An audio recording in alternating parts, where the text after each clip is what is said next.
bom dia, madrugadores do Senhor, bom dia. E aí, como é que vocês estão? Gente, eu quero dizer para vocês que aqui as temperaturas estão começando a ficar negativas, sabe? Oh, meu Deus. Ai, Jesus amado. E as minhas, e meu frio também, viu? Nossa, é muito frio, gente, muito frio. Mas estamos aqui, né? Em tudo Deus tem um propósito. Onde Deus me deu essa palavra, que tudo há um propósito, em tudo há um propósito, né? Mesmo passando momentos difíceis, dificuldade, a gente vê propósito em tudo, não é verdade? E aí, como é que vocês estão? E aí, o que vocês estão achando da leitura desse livro impressionante que nós estamos juntos, né? Aprendendo com essa relíquia, o grande conflito, o grande conflito. Você sabe que nós estamos fazendo parte desse grande conflito, né? O grande conflito não é uma guerra como está acontecendo da Ucrânia e Rússia. O grande conflito é uma guerra espiritual entre o bem e o mal. E nós, o mais lindo que nós descobrimos nesses dias é que não é uma disputa. O grande conflito é nós já sabemos quem vai vencer. Nós já sabemos quem é o vencedor. É uma guerra, mas que nós já sabemos quem vai vencer. Amém? Então é assim que eu já começo esse nosso bom dia. Hoje nós não estamos ao vivo devido a um compromisso que temos, certo?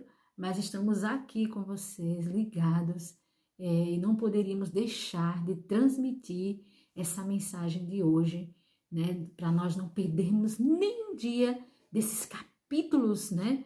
Maravilhosa que nós estamos tendo, e hoje o capítulo 13 do livro Grande Conflito. Então seja bem-vindo, você que está aí no YouTube, certo? Se não é inscrito, se inscreve, gente, não custa nada, é de grátis, né?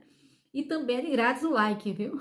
Pode deixar seu joinha, deixa aí seu like, gostei, aí ó, que seu like ajuda com que o YouTube entregue para outras pessoas. Quanto mais like no vídeo, mais o YouTube vai entregando para outras pessoas também fazer parte, né? Eu quero mandar um beijo muito especial hoje justamente para uma jovem linda, né? A Maria Luísa, ela é lá de Sergipe, né?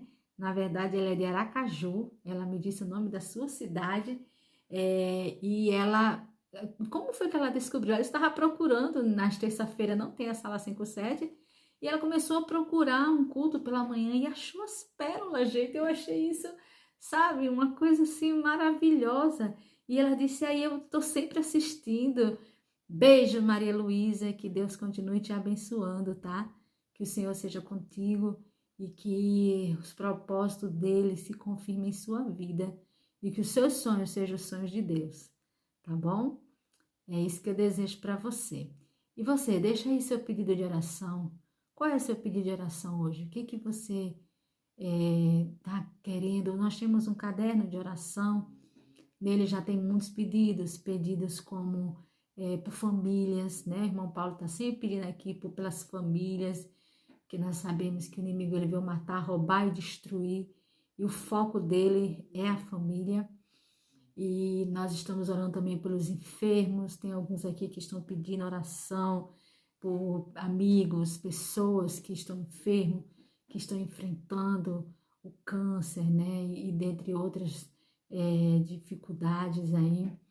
E nós temos também no pedido de oração por causas na justiça, pessoas que pedem para que essas causas sejam resolvidas.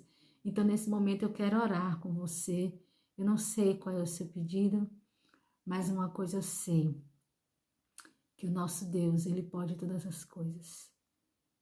O meu Deus é o Deus do impossível, Jeová Jireh, o grande El Shaddai, que abriu o mar vermelho e ao seu povo fez passar, que da rocha água limpa fez brotar. Oh, glória, o nosso Deus é o Deus do impossível. Vamos orar?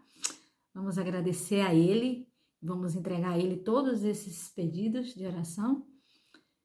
Senhor Deus e Pai, nesse momento que estamos aqui em oração, nós queremos tão somente, ó Deus, entregar cada uma dessas famílias que estão aqui representadas, cada um aqui desses teus filhos, dessas tuas filhas que acordaram nessa manhã com o desejo, ó Deus, de aprender mais do Senhor, que acordaram, ó Deus, nessa manhã com o desejo, ó Deus, de te entregar ao Senhor, seja qual for, ó Deus, a dor, seja qual for a luta, seja qual for o pedido, Senhor, nós entregamos em tuas mãos, Pai.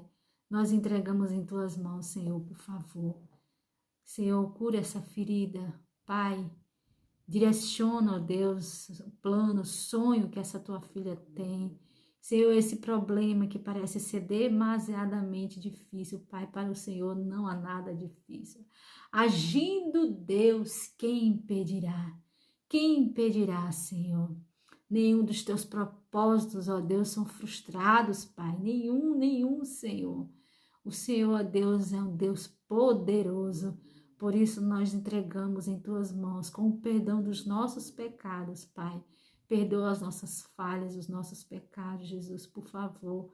Nós te pedimos, ó Deus, e te agradecemos por diante da tua graça e da tua misericórdia que se renovou em nossas vidas nessa manhã.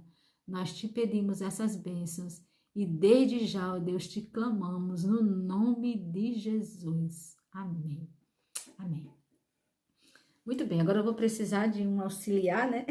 O auxiliar você já conhece, é esse aqui, certo? Aqui é Oquialho. Então, vamos lá. Você consegue imaginar como Deus, ele levantou homens, né? Mesmo em diferentes épocas, em diferentes lugares, para levar a verdade da poderosa palavra de Deus? Você consegue imaginar assim, se eles mesmos terem se conhecido, né?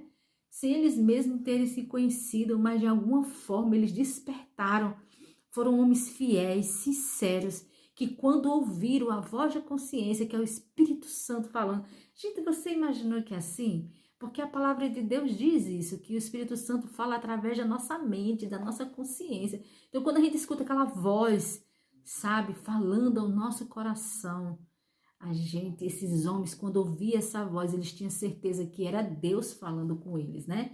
Então, a gente vem acompanhando aí o avanço da reforma. Como assim reforma, Clarinha? Eu vou fazer aqui uma síntese, né, do que nós já estamos estudando aqui nesse livro Grande Conflito, como tudo começou, como começaram as trevas morais, tudo isso a gente já estudou, é só você ir vendo aí os vídeos anteriores. Hoje nós estamos no capítulo 13, né? Então, assim, a gente vê o avanço da palavra de Deus. Por quê? Porque nós sabemos que Deus deixou a sua igreja, mas Roma perseguiu a igreja, depois Roma se apossou da igreja e a igreja romana se prostituiu, se corrompeu, certo? Porque se juntou ao Estado e ali foram colocados dogmas, coisas que não existem na palavra de Deus, certo? Coisas que são tradições de homens, como dos gregos, Roma herdou a guarda, vamos dizer assim, a guarda do domingo, certo? Que era o dia do sol, e aí por isso que houve a mudança, né, 331 do sábado para o domingo, porque quando Jesus, certo, quando a igreja de que Jesus deixou, ela guardava o sábado, porque o sábado está na Bíblia. Não é porque o homem inventou, mas o sábado está na Bíblia, certo? E aí, depois disso, a igreja romana é que fez. Isso é muito importante a gente saber, isso é história. Isso está escrito, e tudo que a gente está acompanhando aqui está na história da igreja, né? Está na história da Idade Média, né? Todos esses acontecimentos, esses relatos, essas mortes, essas inquisições, tudo isso está relatado, né? E aí a gente viu o progresso da palavra de Deus na Alemanha, na Inglaterra, na Suíça, na Espanha, na França. Só que nós vimos ontem que, infelizmente, a França, ela teve o privilégio de homens serem levantados ali para levar a mensagem da palavra de Deus, só que a França preferiu as trevas. Misericórdia. Depois nós vamos falar mais um pouco sobre isso, né? E tudo isso aconteceu com homens que se permitiram, que deixaram Deus usá-los para a sua glória, né? Então, nesse capítulo de hoje, que nós vamos estudar, o 13, né? Os Países Baixos, né? Nós temos aí o mapa dos Países Baixos, né? A gente vê ali alguns países como a Dinamarca, como a Suécia, né? E entre outros países que a gente vê agora o Deus levantando homens também nesses lugares, certo? Olha, vou ler para vocês o registro do primeiro capítulo, né?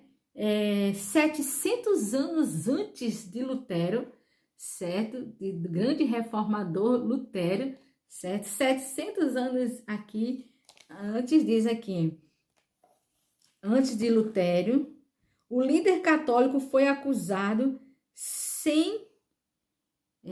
eita, aqui tá a iluminação tá um pouco ruim, né? Vamos lá. Sem receio por 2 bispos, sem medo, por 2 bispos, os quais, tendo sido enviados para a embaixada de Roma, perceberam que realmente era a Santa Sé. E eles disseram o seguinte, olha o que eles disseram. Vocês sentam no templo de Deus, mas em vez de pastor, é um lobo para suas ovelhas. Enquanto devia ser um servo dos servos, como chama a si mesmo, você se esforça para ser o senhor dos senhores. Você faz com que os mandamentos de Deus sejam desprezados. Isso, esses bispos falaram sem medo, certo? Para o líder papal, né? E ali, né, de século em século, outros fizeram o mesmo protesto. A Bíblia dos Valdenses foi traduzida em algumas versões para a língua holandesa, que fazia parte, né, dos Países Baixos, e eles declararam que havia nela grande vantagem, certo? Nada de zombarias, de fábulas, de futilidades, enganos, mas a palavra da verdade. A palavra da verdade. Então, Roma começou a perseguir esses adeptos também da reforma, como nós vimos anteriormente, certo?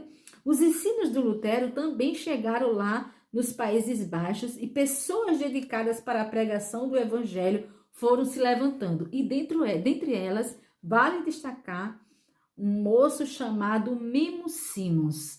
Memo Simons, ele era um católico romano, assim, muito fervoroso, muito dedicado, muito estudioso, certo? E ele era conhecedor das escrituras. E ele tinha medo de ler sobre os ensinos de Lutero, porque ele tinha medo de ficar aquele fanático, certo? Ele tinha esse receio.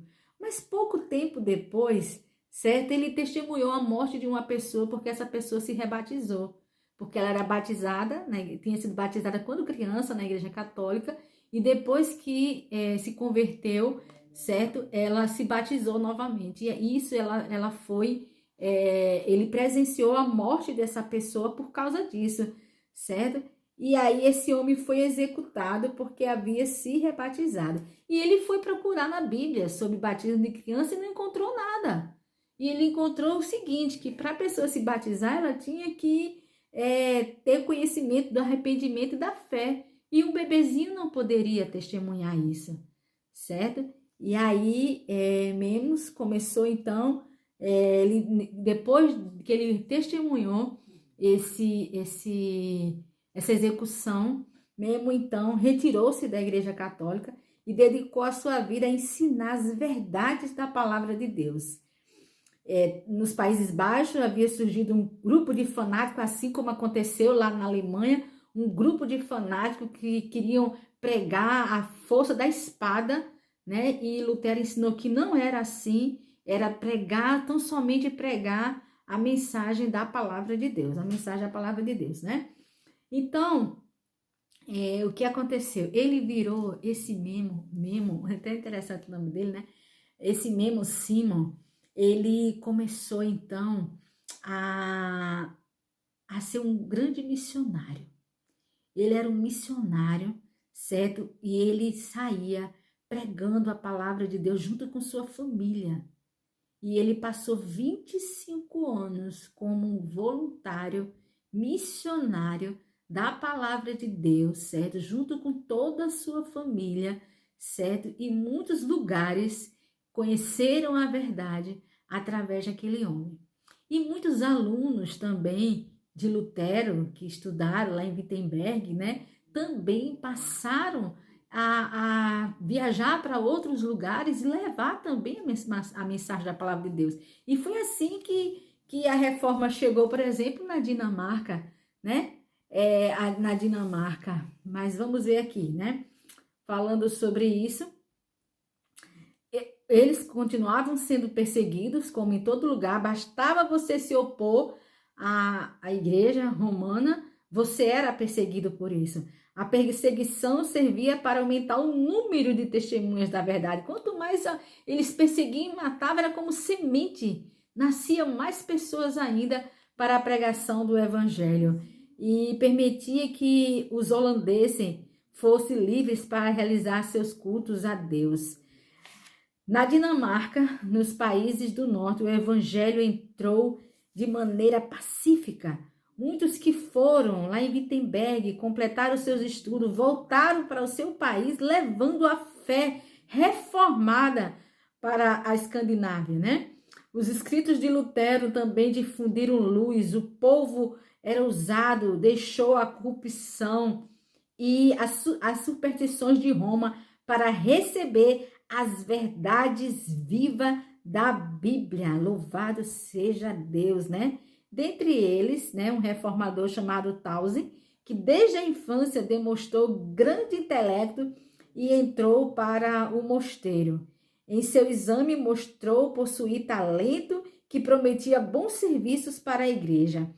Mas eu quero dizer para vocês, nessa manhã, Tausen foi um homem que ele tinha conhecimento, né? Estudou, mas Deus usou tanto esses homens que tinham conhecimento, como ele usou pessoas simples. Então eu quero dizer para você nessa manhã, talvez você pode dizer assim, eu não tenho esse conhecimento todo, mas você pode ter. A palavra de Deus diz, pedi e dá-se-vos-á. Você pode buscar, você tem a Bíblia. Hoje você tem a liberdade de ter a Bíblia e estudar. Muitos naquele dia, a Bíblia chegou em nossas mãos, foi por debaixo de muita dor, de muito sofrimento, de muita luta por essas pessoas que testemunharam, certo? Vamos dizer assim, esse despertar, né? Reformada Dinamarca, não ele, né? Esse homem que nós estamos falando, Tausen, né? Reformado na Dinamarca, não revelou seu segredo, mas tentou levar aos seus companheiros uma fé pura. Abria a Bíblia e pregava Cristo como a única esperança de salvação para o pecador. Só que o superior ficou muito irado, porque tinha grande esperança de que ele tornasse um defensor de Roma. Foi imediatamente removido do seu ministério e confinado à cela. Só que lá na prisão, esse Tausen, né? Acho que é Tausen, cada nome, né, gente? Esse Tausen, lá na prisão, ele pregava também.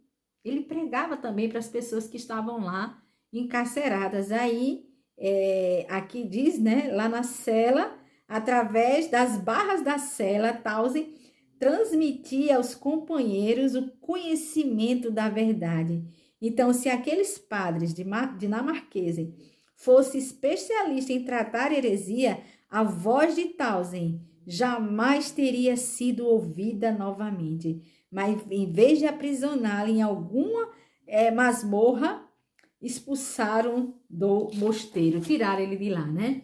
Então, gente, eu quero dizer aqui o seguinte, que a palavra de Deus, ela começou a progredir, e houve um progresso na Suécia também. Lá na Suécia. Na Suécia, jovens de Wittenberg levaram água da vida aos seus conterrâneos. E dos líderes de reforma na Suécia foi Olavo e Lourenço, que eram dois homens, né? Haviam estudado com Lutero e Melanchthon, né? E ali despertaram o povo com sua eloquência, enquanto que Lourenço, assim como Melanchthon, era pensativo, calmo. Deus usa as pessoas de acordo com o seu temperamento. Esse era o temperamento de Lourenço, né? Já Olavo era mais assim, eloquente, fala firme, não é isso? Então, na presença do monarca e dos líderes da Suécia, Olavo, ele defendeu com grande habilidade e a fé reformada. E sabe o que aconteceu lá? Eu vou dizer para você o que aconteceu lá. O rei da Suécia aceitou a fé protestante. O rei da Suécia aceitou a fé protestante e a Assembleia Nacional declarou a seu favor. Por desejo do rei, os dois irmãos completaram a tradução de toda a Bíblia e foi ordenado pela dieta que por todo o reino os ministros explicassem as escrituras e que nas escolas as crianças lessem a Bíblia. Liberta da opressão de Roma, a nação atingiu força, grandeza, como nunca antes havia alcançado. Que coisa linda, que coisa tremenda. Você desejaria ser usado por Deus como esses homens foram, tanto homens eloquentes como homens simples, que tiveram acesso à palavra de Deus? Eu e você hoje temos acesso a essa palavra. E você tem desejo de levar essa mensagem para outras pessoas, a mensagem da verdade. A mensagem da verdade. É isso que o Senhor está apelando para mim e para você. E eu quero dizer para você nessa manhã, você pode ser usado por Deus. Você pode ser usado por Deus. E eu quero dizer mais ainda, Deus quer te usar. Deus quer te usar para você ser uma bênção, um instrumento para levar essa mensagem a maior número de pessoas. Você deseja isso? Você deseja ser esse instrumento nas mãos de Deus? Coloca aí nos comentários. Coloca assim, eu desejo. Eu quero ser como esses homens que enfrentaram tantas dificuldades. Disse que famílias eram executadas. Diz que as mulheres, enquanto os maridos estavam ali sendo executadas, as mulheres louvavam salmos, elas iam para a sepultura, eram enterradas vivas. Teve uma delas que quando foram tirar os ossos, tinham uns ossinhos de um bebê, ela morreu e a criança nasceu, ela foi enterrada viva. Gente, quanta crueldade a igreja romana operou, quanta maldade. Diz que as mulheres, diz que tinham uma família que pregava o evangelho e aí o filho chegaram para eles porque queriam proibir as pessoas de conhecerem, de falar da verdade. E ali a opressão, sabe? E ali aquela criança disse assim, olha, sabe o que a gente faz? A gente ora pedindo a Deus perdão pelos nossos pecados, a gente ora pelo Senhor soberano, a gente ora, diz que aquela palavra daquela criança comoveu aqueles homens, mas o filho e o irmão e o pai foram executados.